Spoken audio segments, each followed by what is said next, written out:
Perkenalkan, nama saya Lindiana Nadeak dengan NIM 20041124449 dari jurusan Sosial Ekonomi Perikanan dengan asisten dosen Bang Muhammad Irfan Syaputra.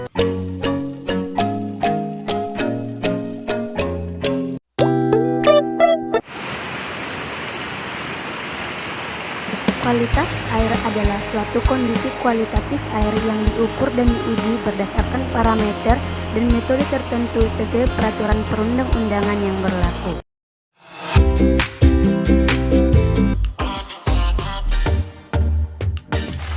Prosedur kerjanya seperti celupkan termometer ke dalam perairan, kemudian tunggu beberapa menit. Setelah itu angkat termometer dan catat angka konstan yang ditentukan oleh termometer tersebut.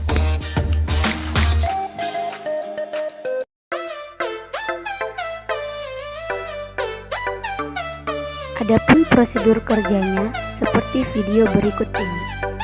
Celupkan pinggan seci ke dalam perairan hingga pinggan seci tidak terlihat atau disebut dengan jarak tampak lihat. Kemudian berikan tanda. Setelah itu angkat pinggan seci hingga kelihatan atau yang disebut dengan jarak tampak, kemudian berikan penanda. Kemudian angkat pinggan seci keluar dari perairan.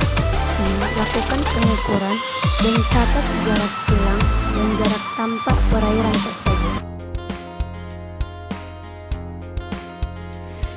Adapun prosedur kerja untuk mencari kecepatan arus secara manual di lapangan, seperti langkah-langkah yaitu tentukan titik A, yaitu di mana botol akan dilepaskan, dan titik B di mana botol akan berhenti. Setelah botol sampai di titik B, hitung dan catat waktu menggunakan stopwatch.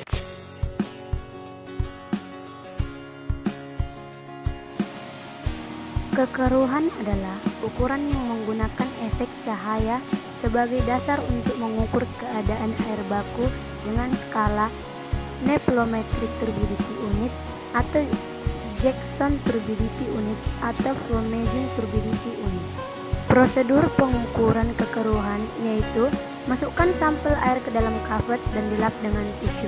Kemudian bandingkan sampel dengan larutan standar yang mendekati warna air sampel.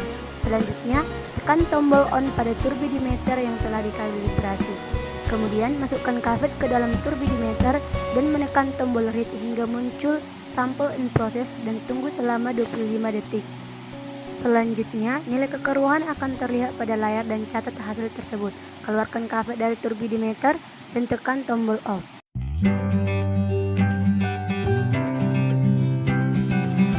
Prosedur pengukuran kedalaman perairan dapat dilakukan dengan cara yaitu memasukkan pemberat yang telah diikatkan pada tali ke dalam perairan hingga dasar perairan, kemudian tali diberi tanda pada permukaan perairan.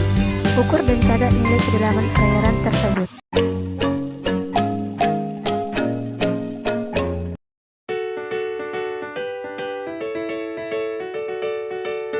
Pengukuran pH dengan menggunakan indikator pH dapat dilakukan dengan langkah-langkah sebagai berikut.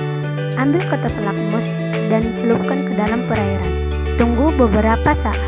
Kemudian angkat kertas lakmus dan bandingkan dengan warna yang ada pada kotak standar indikator pH.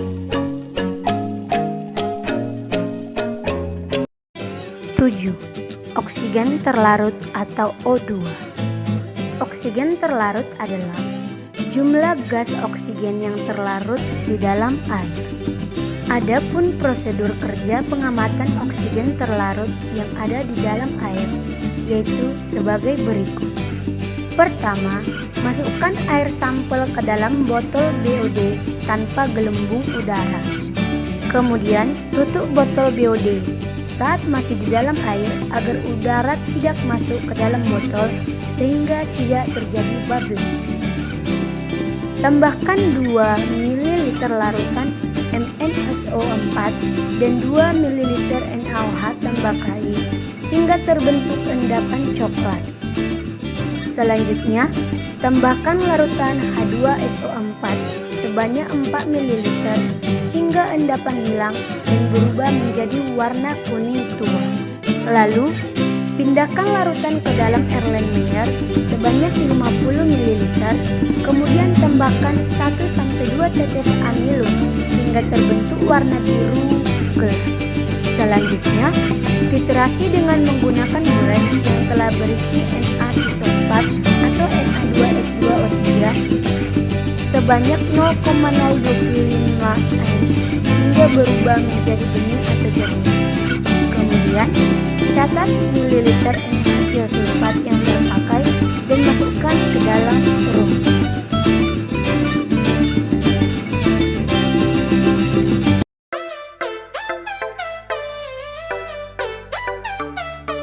Karbon dioksida adalah sejenis senyawa kimia yang terdiri dari dua atom oksigen yang terikat secara kovalen dengan sebuah atom karbon. Adapun prosedur pengukuran karbon dioksida yaitu masukkan air sampel ke dalam Erlenmeyer dengan hati-hati. Sedapat mungkin kurangi pengaruh aerasi. Tambahkan 2-3 tetes indikator penolpialin. Jika muncul warna pink maka titrasi tidak bisa dilanjutkan. Namun sebaliknya, jika tidak ada perubahan warna, maka lakukan titrasi dengan menggunakan buret yang telah berisi larutan Na2CO3 hingga berubah menjadi warna pink.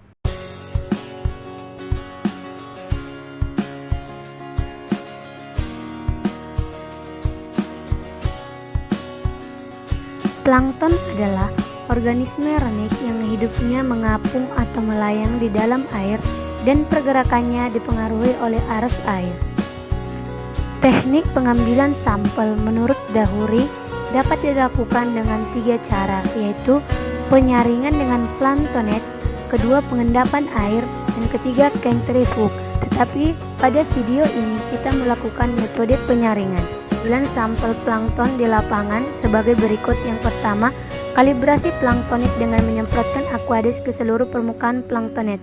Kemudian ambil air sampel dengan menggunakan ember dan disaring dengan menggunakan planktonet. Kemudian pindahkan sampel air yang telah disaring ke dalam botol sampel. Kemudian awetkan dengan larutan lugol atau formalin atau alkohol.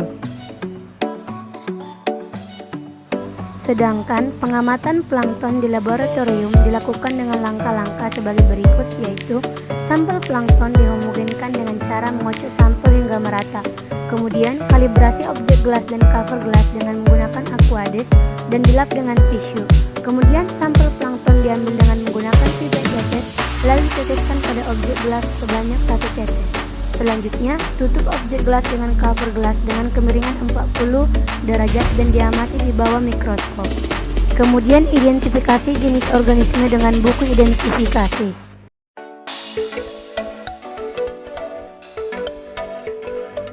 Perifiton adalah organisme yang menempel pada substrat dan tidak melakukan penetrasi ke dalam substrat tersebut. Untuk pengambilan sampel perifiton, kita menggunakan alat berupa sikat, botol semprot, botol sampel, mikroskop binokular, objek gelas, cover gelas. Adapun prosedur pengambilan sampel perifiton yaitu sampel perifiton diambil dari permukaan substrat seperti batu dan ditetapkan luasannya. Kemudian dimasukkan ke dalam botol sampel yang telah diberikan label dan diberikan pengawet seperti larutan lugol.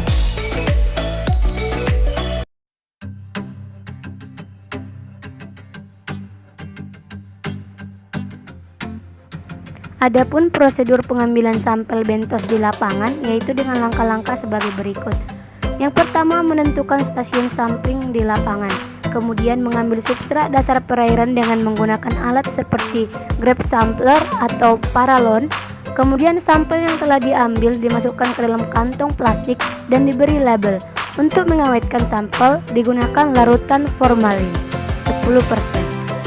Sedangkan pengamatan bentos di laboratorium dapat dilakukan sebagai berikut, yaitu menyaring sampel dengan menggunakan saringan bentos dengan ukuran nomor 30 standar, kemudian meletakkan sampel yang telah disaring pada cal putri dan diberi label, kemudian mengamati sampel bentos di bawah mikroskop.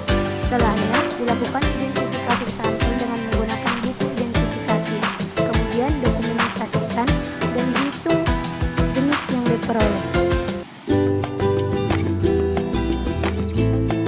Adapun prosedur pengambilan sampel nekton atau ikan yang dilakukan di lapangan yaitu menentukan Tentukan stasiun pengambilan contoh. Kemudian, pengambilan sampel dilakukan menggunakan alat sesuai habitat atau sifat hidup ikan seperti jaring. Kemudian ikan yang tertangkap dimasukkan ke dalam kantong dan diberi label serta dilarutkan dengan formalin sebagai pengawetnya. Kemudian, lakukan identifikasi serta menghitung kelimpahan ikan dengan menggunakan rumus Braud et al.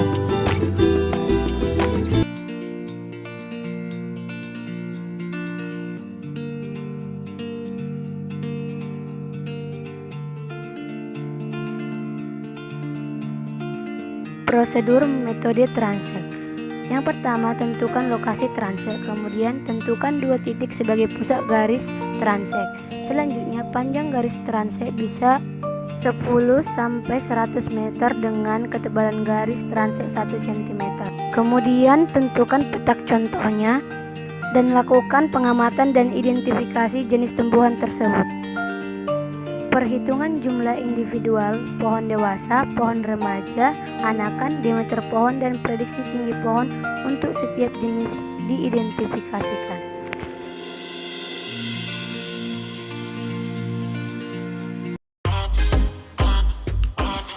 Prosedur metode kuadrat, tentukan sampling, kemudian letakkan peta kuadrat pada komunitas tumbuhan rerumputan. Kemudian amati dan identifikasi jenis tumbuhan yang ditemukan dan diberi nama atau kode tertentu.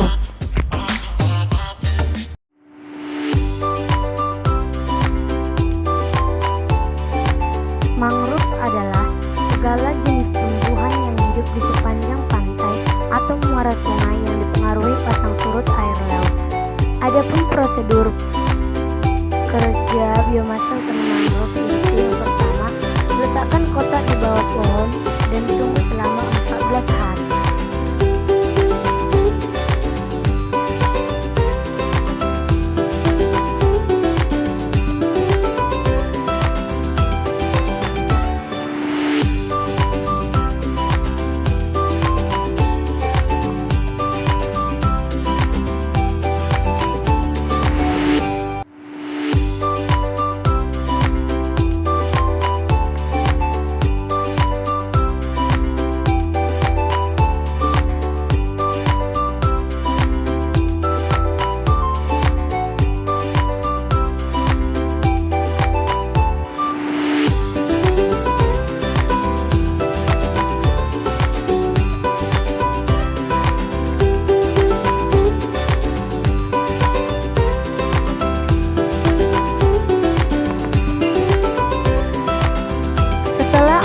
Hari, serasa yang tertampung dibawa ke laboratorium, kemudian disortir.